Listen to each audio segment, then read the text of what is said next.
ठीक आहे, तर आज आपण काय करणार आहे आपल्या दुसऱ्या लेक्चरमध्ये अध्ययन प्रक्रिया, काय आपण सांगितलेलं आहे, अध्ययन प्रक्रिया आणि स्वरूप.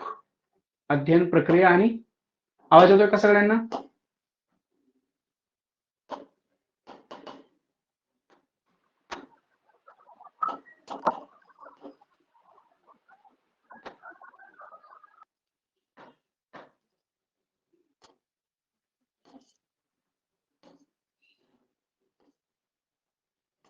अध्ययन प्रक्रिया आणि स्वरूप, आवाज येत आहे का सगळ्यांना? हो ओके सर. हा, तर अध्ययन प्रक्रिया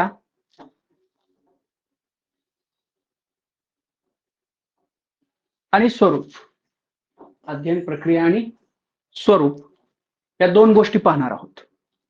आणि हा पूर्ण उपपत्तीचा जो प्रकार आहे अध्ययनाच्या उपपत्ती, तो आपण आज संध्याकाळी पाहणार आहोत उपपत्तीचा. आता आपण या लेक्चरला अध्ययन प्रक्रिया आणि स्वरूप हे दोनच्यातील घटक पाहणार आहोत. म्हणजे तुम्हाला सिलेबस मध्ये लिहून दिलेलं आहे अध्ययन प्रक्रिया स्वरूप व उपपत्ती भाग 1 भाग 2 असा आहे. तर यापैकी भाग 1 म्हणजे प्रक्रिया आणि स्वरूप हे आत्ताच्या आपण या लेक्चरला पाहूया. आणि उपपत्ती हा सेपरेट लेक्चर आहे आपलं, संध्याकाळी असेल. ठीक आहे, तर आता आपण अध्ययन म्हणजे पाहूया. बघा, अध्ययन हा शब्द व्यापक अर्थाने वापरला जातोय, तर अध्ययन हा शब्द मर्यादित अर्थाने वापरला जातो. बघा, शिक्षण हा संच असेल, काय म्हटलेलं आहे, शिक्षण हा संच असेल तर अध्ययन हे उपसंच आहे. त्याच्यानंतर ज्ञान ग्रहण करत असताना आपण 83% डोळ्यांनी, आकडेवारी लक्षात ठेवायचे, एखाद्या दुसऱ्या मार्काला तुम्हाला विचारली जाऊ शकते. तर 83% डोळ्यांनी, 11% कानाने, 3.5% नाकाने, तर 1.5% त्वचेने अनुभव घेत असतो. 83% डोळ्यांनी, 11% कानाने, 3.5% नाकाने आणि 1.5% आपण त्वचेने अध्ययन करत असतो, म्हणजे शिकत असतो. त्याच्यानंतर शिक्षक आणि विद्यार्थी यांच्यात चाललेली सामाजिक प्रक्रिया म्हणजे अध्ययन होय. अध्ययन म्हणजे काय, तर शिक्षक आणि विद्यार्थी यांच्यात चाललेली सामाजिक प्रक्रिया आहे, त्याला आपण काय म्हणतो, अध्यापन म्हणतो. आता या प्रक्रियेत विद्यार्थी, शिक्षक, पाठ्यघटक, पाठ्यांश, अध्यापन पद्धती इत्यादींचा समावेश होतो. अध्ययन प्रक्रियेमध्ये शिक्षकाला मानसशास्त्राची गरज विद्यार्थी समजून घेण्यासाठी, बघा आपल्याला मानसशास्त्राची का आवश्यकता आहे, तर विद्यार्थ्याला समजून घेण्यासाठी, त्याचबरोबर अध्ययन अध्यापन प्रक्रियेतील मानसशास्त्र जाणण्यासाठी, त्याच्यानंतर शैक्षणिक व्यवस्थापनात मानसशास्त्राचे योगदान समजण्यासाठी, यासाठी आपल्याला अध्ययन प्रक्रिया ही आवश्यक असते. आता जसं आपण मानसशास्त्राच्या व्याख्या पाहिल्या, मानसशास्त्राच्या व्याख्या आपण जशा पाहिल्या, तसंच आपल्याला अध्ययनाच्या व्याख्या पाहायच्या आहेत. कशाच्या व्याख्या पाहायच्या आहेत, अध्ययनाच्या व्याख्या पाहायच्या आहेत. तर अध्ययनाच्या व्याख्या पाहत असताना, अध्ययनाच्या व्याख्या पाहत असताना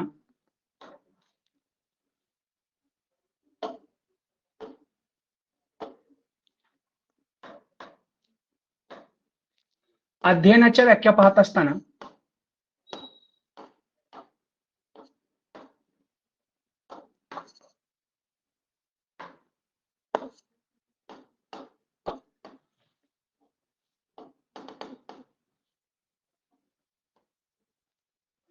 अध्ययनाच्या व्याख्या पाहत असताना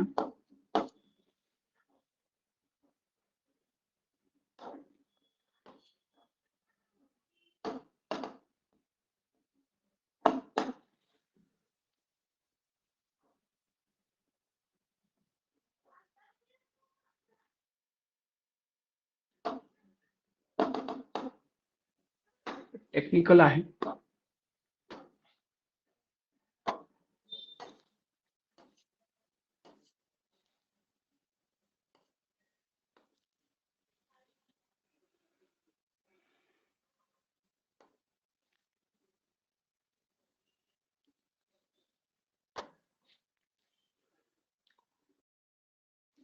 अध्ययनाच्या व्याख्या पाहत असताना आपल्याला काय करायचं आहे, तर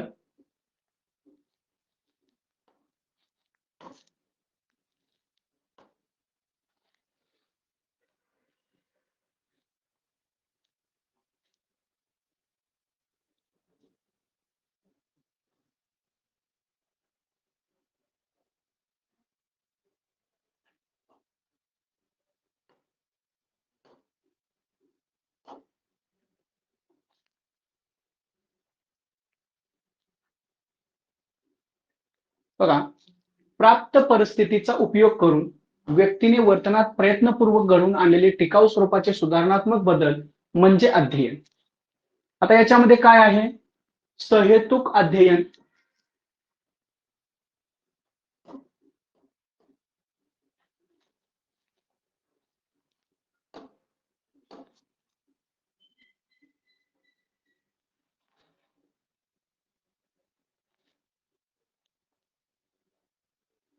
एक minute,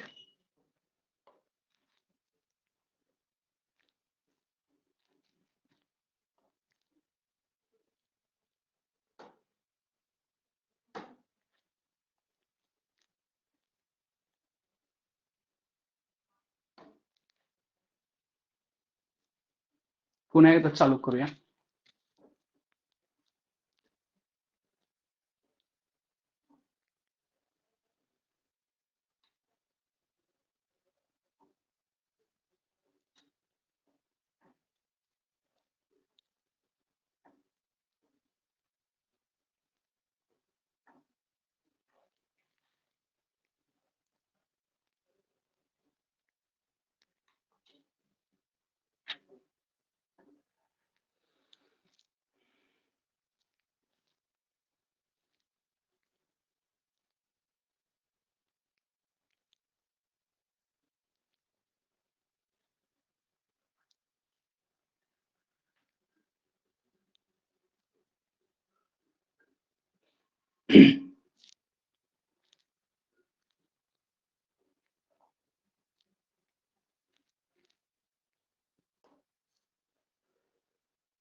hello sir, technical issue हा. असेल तर राहू द्या, संध्याकाळी घ्या सर. नाही होत ते एखाद्या वेळेस जे सिस्टम थोडीशी हा, वेगळ्या तेच ठिकाणी जरा आपण थोडं. क्लिक केलेलं असेल ना, तर ते होत नाही, काही प्रॉब्लेम येत नाही. पण एखाद्या वेळेस असं आहे, ते नवीन असल्यामुळं हा, थोडं ते वापरायला हा. प्रॉब्लेम होतो. त्यावेळेस समजत नाही की आपण कुठं क्लिक केलेलं आहे, काय आहे ते. रिस्टार्ट करा एकदा सर, रिस्टार्ट करा. ते स्मार्ट बोर्ड सारखंच आहे, रिस्टार्ट करा एकदा. होतंय. इकडून करा सर, स्विच वरून. हा,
ठीक आहे.